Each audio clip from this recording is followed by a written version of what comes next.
আসসালামু আলাইকুম এভরিওয়ান। আমি রুবিনা নিয়ে চলে এসেছি আজকের চিকেন কারির রেসিপি। এই রেসিপিটি কম বেশি সবাই জানেন, তাও আমি একবার করে দেখিয়ে দিলাম খুব সহজভাবে। আশা করছি নতুনদের উপকারে আসবে। ঝটপটভাবে কিভাবে চিকেন কারি বানিয়ে নিতে হয় সেই রেসিপিটাই দেখাচ্ছি। তো এখানে আমি 600 গ্রাম মতো চিকেন নিয়ে নিয়েছি।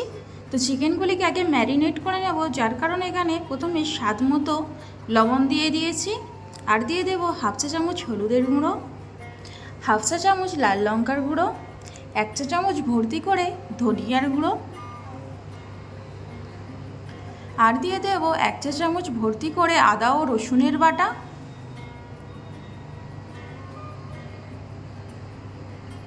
তারপর দিয়ে দেব টক দই।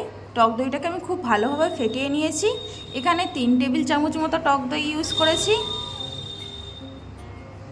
আর দিয়ে দিয়েছিলাম গরম মশলা পাউডার হাফ চা চামচ, এটা দেখানো হয়নি, ক্যামেরাটা অফ হয়ে গেছিলো।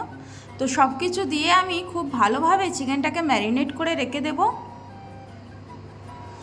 15 থেকে 20 মিনিটের মতো সময় নিয়ে আমি ম্যারিনেট করে রেখে দিয়েছিলাম, যাতে চিকেনের মধ্যে মশলাগুলি খুব ভালোভাবে ঢোকে।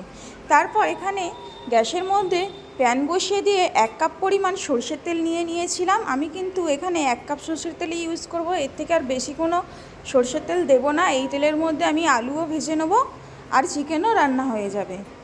তো তেলটা গরম হয়ে গেলে এর মধ্যে আমি কেটে রাখা আলুগুলি দিয়ে দিচ্ছি। তোমরা এখানে আলুটা স্কিপ করতে পারো, তো আমি এখানে আলু ইউজ করেছি। আর তোমাদের কাছে একটা অনুরোধ, ভিডিওটি যদি ভালো লাগে একটা লাইক ও একটি কমেন্ট করে দেবেন।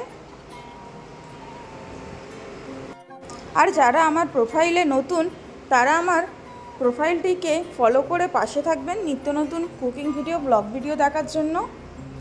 তো আমি সামান্য পরিমাণে নুন ও হলুদ দিয়ে আলুগুলিকে ভালোভাবে ভেজে নেব।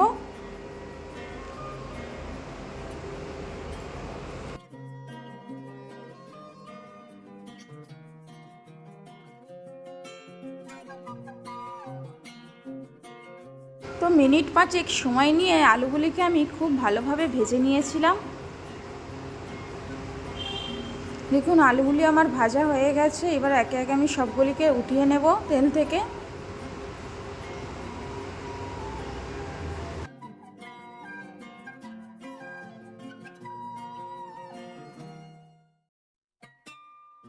সেম তেলের মধ্যে আমি কিছু গরম মশলা অ্যাড করে দেব, যেমন হাফ চা চামচ পরিমাণ গোটা জিরে, 2টি এলাচ দিয়েছি ফাটিয়ে, আর দিয়েছি একটি তেজপাতা মাঝখান থেকে 2 টুকরো করে, আর একটি দারচিনি স্টিক দিয়ে হালকাভাবে মশলাগুলিকে ভেজে নেব একটি সুন্দর সুঘ্রাণ আসা পর্যন্ত।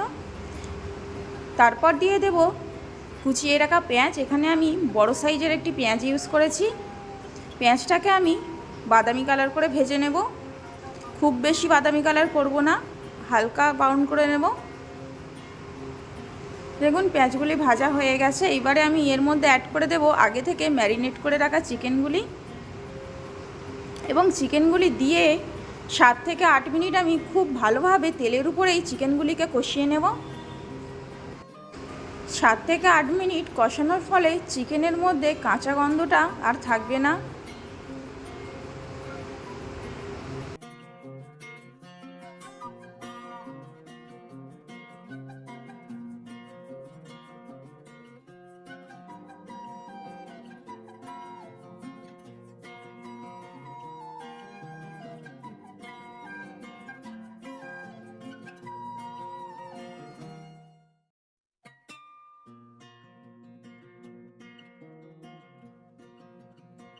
প্রায় 7 থেকে 8 মিনিট টাইম নিয়ে চিকেনগুলিকে আমার খুব ভালোভাবে কষানো হয়ে গেছে দেখুন, আর তেলও ছেড়ে দিয়েছে।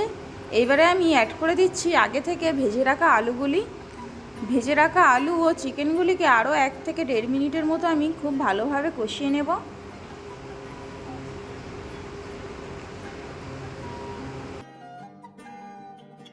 খুব ভালোভাবে কষানো হয়ে গেলে যেই পাত্রে ম্যারিনেট করে রেখেছিলাম চিকেনটা, সেই পাত্রে 1 কাপ পরিমাণ পানি দিয়ে সেই পাত্রটা ধুয়ে চিকেনের মধ্যে অ্যাড করে দেব পানিটা দেওয়ার পর খুব ভালোভাবে নেড়ে চেড়ে ঢাকা দিয়ে মিনিট 5 মতো, মানে যতক্ষণ পর্যন্ত না পানিটা শুকিয়ে আসে ততক্ষণ পর্যন্ত ঢাকা দিয়ে আমি রান্না করে নেব।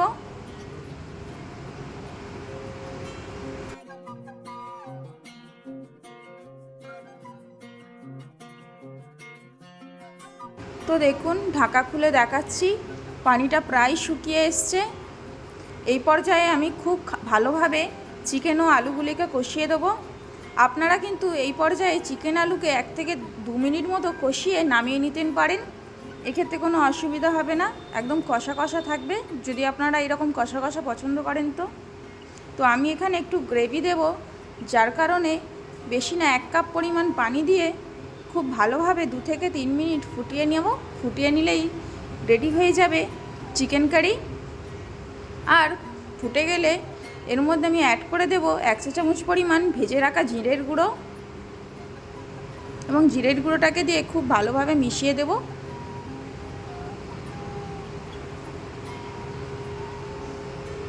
তাহলেই রেডি হয়ে যাবে চিকেন কারি। তো এইভাবে যারা নতুনরা আছো, চিকেন কারি রান্না করতে পারো না বা চিকেন কষা পারো না, তারা কিন্তু এই পদ্ধতিতে করতে পারো। এইভাবে রান্না করলে কিন্তু রান্নাটা খুব তাড়াতাড়ি ঝটপট হয়ে যায়। দেখুন তো তরকারির উপর কেমন লাল লাল ঝোল ভেসে উঠেছে। তরকারির ঝোল থেকেই বোঝা যাচ্ছে তরকারিটা খেতে কত মজার ও ইয়াম্মি হয়েছিল।